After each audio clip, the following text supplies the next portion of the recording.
Hey guys, it's Ryan back here again, and today I'm reviewing another Pacific Rim figure from NECA, Cherno Alpha. This figure is in the 18-inch scale, and the retail price is $99.99. Coming in at 18.5 inches tall, Cherno Alpha is NECA's 4th large-scale Pacific Rim figure to date, and the 3rd Jaeger at that. Seeing that it's an original Mark I Jaeger, it's by far the bulkiest and heaviest one that they've produced so far. I have to say this figure is a work of art, and they literally packed a truck ton of detail into it, in both the sculpt as well as the paintwork, which is spectacular and makes the figure look amazing. The awesome detail continues throughout the entirety of the figure, and you won't find a single square inch neglected at paint application, which includes the articulation joints too.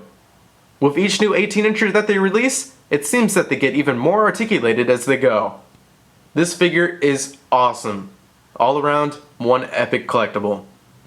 Up first, let's take a closer look at the head sculpt, which is actually the reactor.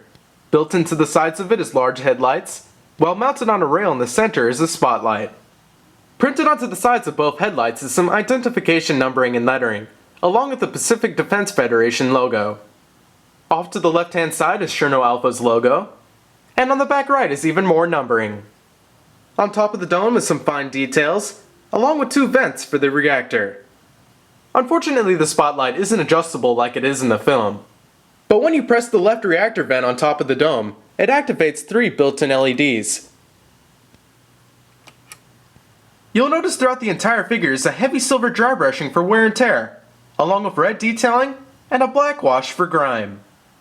On the torso is 4 large hatches, which can actually be opened up individually because each one has its own hinge joint.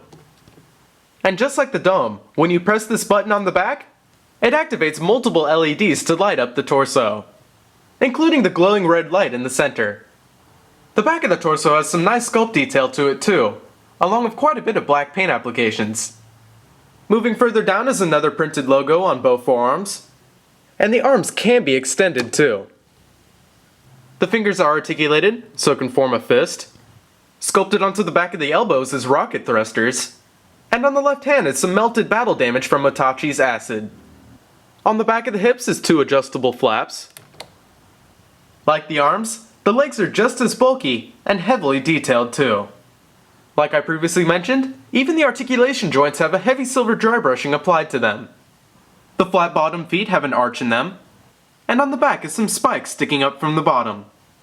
Cherno doesn't come with any weapons or accessories, but the articulation includes a ball-jointed head, double ball-jointed shoulders, ratchet elbows, extending forearms, hinged fingers, a ball-jointed waist, ball-hinged hips, ratchet knees, and ball-jointed ankles.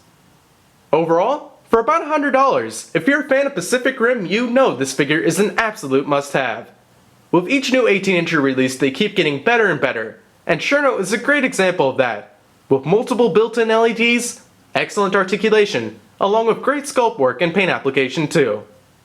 I can't wait to get my hands on their next release, which is going to be Striker Rika, because if this figure's any indication, it's going to be even more spectacular. I hope you all enjoyed this review, and I look forward to seeing you in the next one. Subscribe for hundreds of collectible reviews, including Halo and Star Wars, and follow me on Facebook and Twitter for up-to-date channel news.